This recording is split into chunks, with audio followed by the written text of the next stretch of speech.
64, 128, 256, or 512? The bigger the better, right? That's almost $1,500. I can't possibly need storage that bad. Or do I?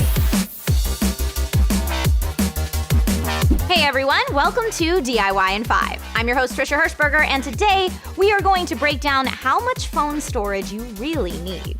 Whether iOS or Android, there are many considerations you should take into account before you spend way too much money on your next phone, or spend too little and end up with a phone that can't match your needs.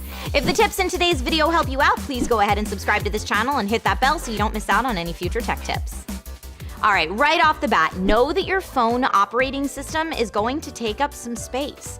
And while the actual operating system files might only run 2 to 5 gigabytes, the system functions, system apps, cache, temp files, and other things necessary for your OS to function can run you between 10 to 20 gigabytes or more. Both iOS and Android have a way to find your system storage. And currently, my Pixel 4 uses 13 gigabytes, which is about the same as a new iPhone 11.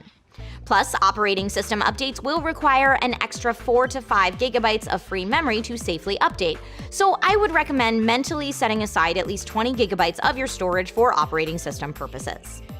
Next, let's look at your apps, particularly games. Some of the latest games, like Hearthstone, Wizards Unite, and Raid Shadow Legends, to name a few, each take over 1 gigabyte, and that can add up pretty quickly. Other apps like Audible and Instagram can quickly fall into this over a gig club when you add in user data and cache. That's over 5 gigabytes of storage taken up on my phone with just those few examples.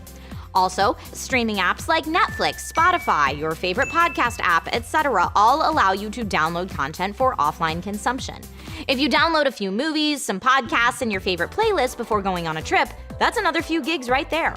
Long story short, if you're a gamer, major offline content consumer, or someone who uses photo or video editing and sharing apps regularly, extra storage will be key.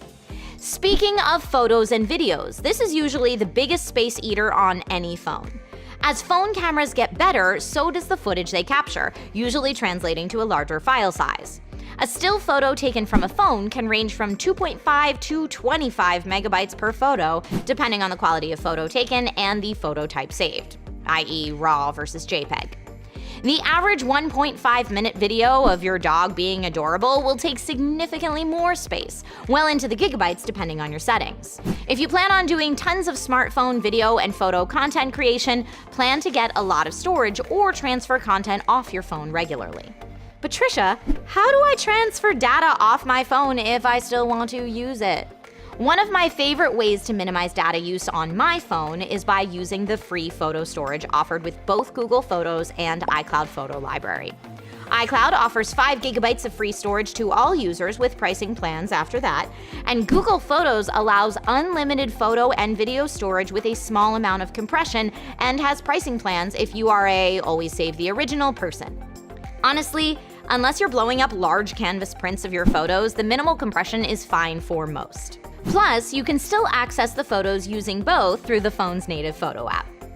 If cloud storage isn't for you, you can offload your storage using physical storage options. Some Android phones still offer expandable storage by way of a microSD.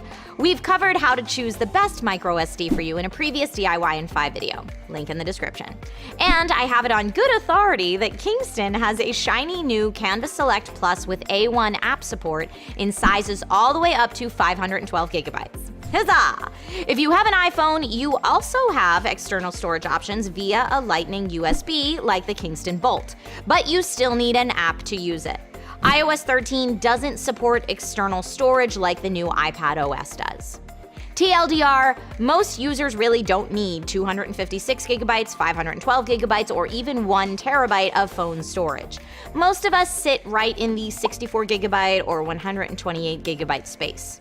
Weigh your needs thinking about the things that we've discussed in this video and shop accordingly. What's the one thing taking up the most space on your phone right now? Let us know in the comments. All right, thank you for watching, everyone, and I will see you next time with more DIY in 5. Isn't everyone just gonna say porn? What?